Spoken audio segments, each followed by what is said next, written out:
Well, here we are, another year, another top 10. We're close approaching auto assembly, and I always do this around about this time. So, it's going to be a top 10. Not going to be a top 10 in character. As I always say, it's a top 10 that always focuses primarily on the toys. And I've done a top 10 best and a top 10 worst. So, where do you think I'd go for the next one? We're going to have to go for the top 10 triple changes. I love triple changes. They're a great idea, but sometimes badly executed. So, you know what? Let's see if there's any good ones out there, shall we?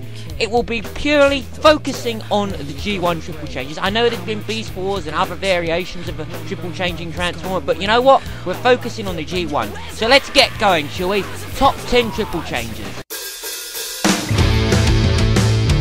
Hi there, back to part 5. Now, just a quick heads up so you know what's going on here. We're looking at 5 of the best now, so I'm not really going to rant on about them because I really like them. But, for a bonus, there'll be something added on at the end. You wait and see. Okay, Sandstorm. I really like the guy. I really like the character, and he can stand. Look, because he has feet. So already, this is why it's made him better than Blitzwing. He's got feet. They do tend to sit a bit odd though, the legs, they sink in a bit, but I'm not holding that against him.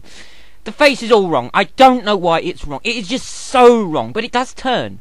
Granted, it's part of the transformation. It's really hard to get hold of, but it does turn. So that's another one on Blitzwing. So feet and a rotating head. If you can get hold of the little bastard's head. Yet again, do I need to point out the obvious? My goodness me. What is it with triple changes and arms?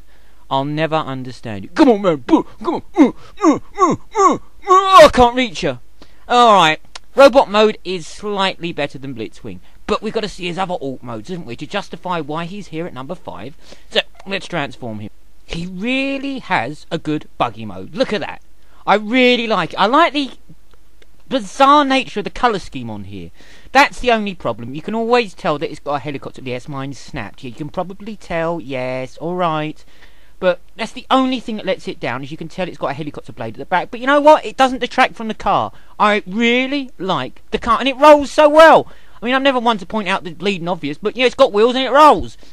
Okay, so let's go for the helicopter mode.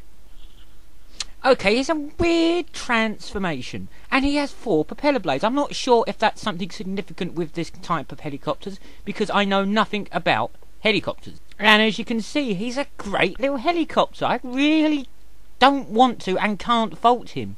He looks, you know, like a helicopter. He doesn't resemble the vehicle mode whatsoever. Let's compare him to Springer's as by way of a good comparison. Springer's crap. So you take the propeller blade off. What does Springer look like? God only knows. You know what? I haven't got a clue. Just piece of shit. But this guy looks like a helicopter, and the blade is integral to the transformation. It's not an extra. It just knocks spots off him. There's no doubt about it. He's miles better than Springer, and I forgot to fold that up. For anybody moans at me, yes, I do know that comes up to finish off the helicopter mode. Yeah, good mode. All 3 modes are strong. One tiny little problem I've got to point out is once you push his head into transforming, you can't get the bloody thing out. Look, it's stuck. My nails are going to snap. I can't get hold of it. Just get out. Come on, come on. Get out. Blinking. Oh. So to sum up, Sandstorm is one solid triple changer. If you haven't got him, highly recommended. And now for the bonus bit. I know you lot like it when I rant about Dark of the Moon Transformers or Michael Bay in general. So especially for you is 2 really shitty Bayformers that I'm going to bitch about.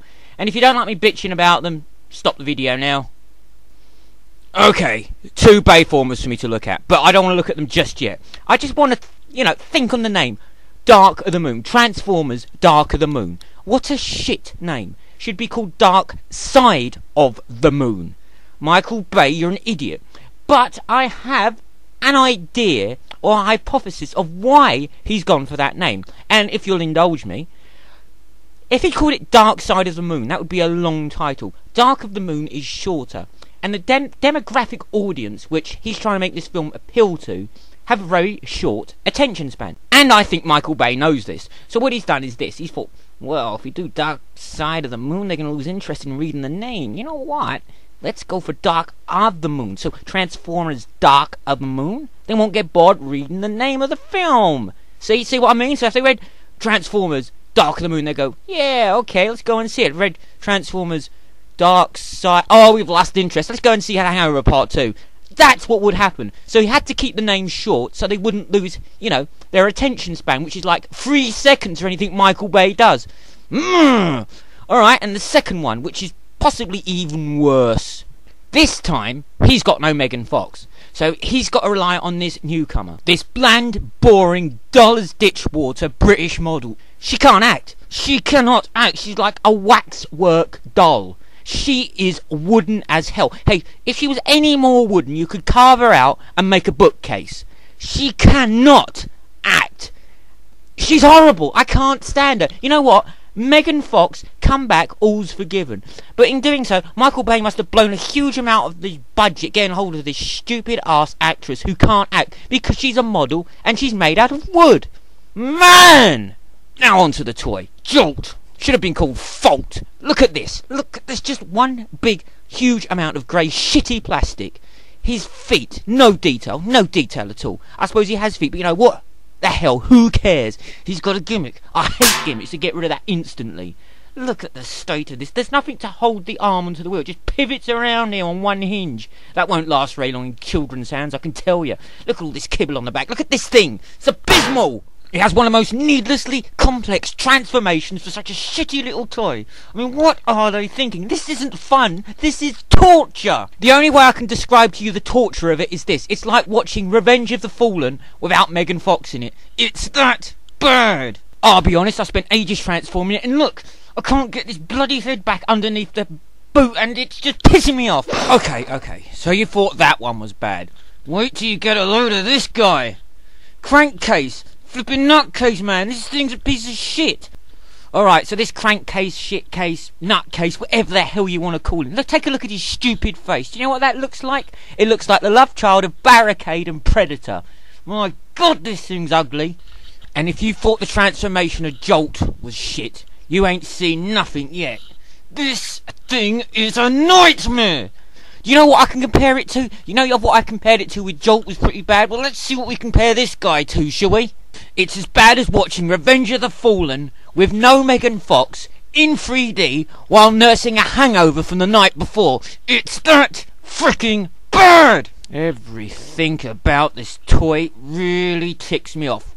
Right down to the feet. The feet which will not stay. The wheel which will not stay and just keeps going underneath the wheel arch for some unknown reason. And this, it will not stay in situ. You think I'm making this up? I'm not. This thing is really pissing me off. So to sum these toys up, all I can say is they're both poo-poo.